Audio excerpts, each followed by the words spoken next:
పంచే మనిషే గొప్ప మనిషి. ఉంచింది నీది కాదు, పోయింది నాశనమవదు. ఈ ఊరు మొత్తం నిన్ను పిసినారి అంటున్నారు. దానికి కారణం నీ ప్రవర్తనే. నన్ను క్షమించండి, నేను మారాను. ఇంకెప్పుడు అలా ప్రవర్తించను. మీరు చెప్పినట్టే వింటాను. నలుగురికి సహాయం చేస్తాను. ఆ మాటలు విన్న రామయ్య ఎంతో సంతోషించాడు.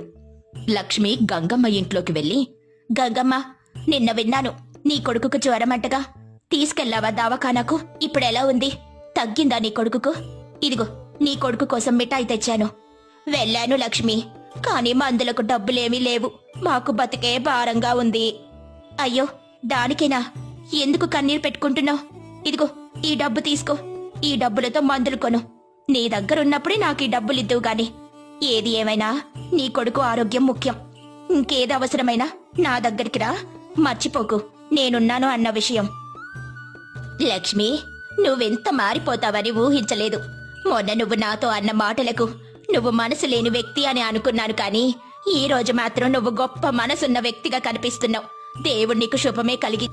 లక్ష్మి భర్త రామయ్యతో ఇలా అంటుంది.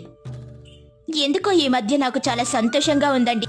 నిజం చెప్పనా లక్ష్మి, నువ్వు ఈ ఊర్లో ఇప్పుడు అందరికీ బిడ్డలా, ఒక చెల్లిలా అమ్మలా మారిపోయావు. నీలో కలిగిన మార్పు వల్ల నాకు చాలా సంతోషంగా ఉంది. అయినా ఒక్కసారిగా నీలో ఎంత మార్పెలా? అప్పట్లో మీ మాటలు వినలేదు కదండి. ఇప్పుడు నాకు అనుభవం నేర్పింది.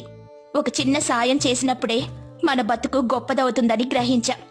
జీవితంలో కష్టాలు సుఖాలు వస్తాయి పోతాయి, కానీ మనం సాయం చేసిన సందర్భం మనకి ఏదో ఒక దారిని చూపిస్తుంది, నలుగురికి ఉపయోగపడేలా చేస్తుంది.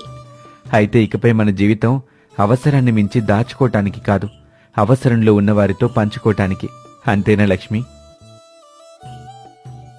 లక్ష్మి, పిసినారి అన్న ముద్రని నీవే నీ చేతి పనులతో తొలగించావు. నీ మార్పు ఒక్కరినే కాదు, మిగతా ఇంటింటినీ మార్చేలా చేసింది. ఆ విషయం నీకు తెలుసా? అప్పుడే అక్కడికొచ్చిన గంగమ్మ, ఇప్పుడెవరైనా కష్టాల్లో ఉంటే ముందు గుర్తుకొచ్చేది లక్ష్మి పేరు మాత్రమే. ఈ ఊరు లక్ష్మిని చాలా గౌరవిస్తుంది. ఇప్పుడున్న లక్ష్మి పాత లక్ష్మి కాదు కదా, పూర్తిగా మంచిగా మారిన లక్ష్మి. అలా కొన్ని రోజులు గడిచాయి. ఇది విన్నావా లక్ష్మి? పక్కూర్లో కరువు వచ్చిందంట.